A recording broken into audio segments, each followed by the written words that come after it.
நான் வந்து ரொம்ப படிப்பில் ரொம்ப மோசமாக இருந்தேன். ஒரு சின்ன கிராமத்தில் ஒரு குடிகாரனுடைய தகப்பனாக நான் இருந்தேன். ஊழியத்தை பற்றியெல்லாம் எனக்கு எதுவுமே பெருசாக தெரியாது. ஆனால் என் பாஸ்டர் மேலே எனக்கு அளவு கடங்காத அன்பு மரியாதை எங்கள் பாஸ்டர்கிட்ட இருந்துச்சு. இன்றைக்கி எங்கள் பாஸ்டர் உயிரோடு இல்லை, அவங்க இறந்துட்டாங்க. அவங்க வந்து திருமணமாகாமல் தன்னுடைய வாழ்க்கையை முழுவதுமாக ஊழியத்திற்காகவே அர்ப்பணித்தவர் எங்களுடைய பாஸ்டர். அவர் வந்து சின்ன பிள்ளைங்களை ரொம்ப நேசிப்பார். அப்போ வந்து எங்களுக்கு வந்து நிறைய கிஃப்ட்டு நிறைய வாங்கி தருவார்.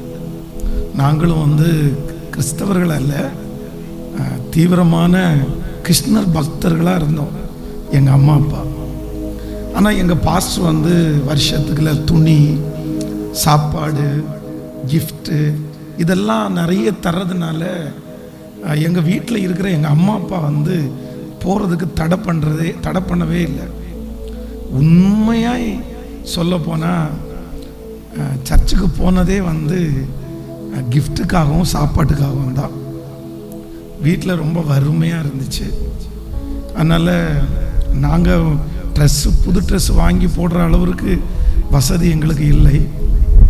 அதனால் எங்கள் பாஸ்டர் வந்து வருஷத்துக்கு ஒரு டைம் வந்து ட்ரெஸ் வாங்கி தருவார். அதற்காக தான். ஆனால் அந்த பாஸ்டரை வந்து ரொம்ப நான் நேசிக்க ஆரம்பித்தேன். பாஸ்டரை நேசிக்க ஆரம்பித்த உடனே ஆண்டவர் மேலே கொஞ்சம் கொஞ்சமாக அந்த அன்பு பெருக ஆரம்பிச்சிருச்சு. அப்போ தான் ஒரு நாள் நான் ஜெபம் பண்ணேன், ஏசப்பா உங்கள் சத்தத்தை டைரெக்டாக எனக்கு கேட்குற அளவுக்கு எனக்கு ஞானம் பத்தாது. அதனால நான் ஒரு தீர்மானம் எடுக்கிறேன். இன்னையிலிருந்து எங்கள் பாஸ்டர் வந்து என்ன சொல்கிறாரோ அதை வந்து உங்கள் வார்த்தையாக நான் எடுப்பேன். அதை நீங்கள் சொல்கிறது மாதிரி நான் நினைப்பேன். அதை நான் தட்ட மாட்டேன் அப்படின்னு ஒரு முடிவு எடுத்தேன்.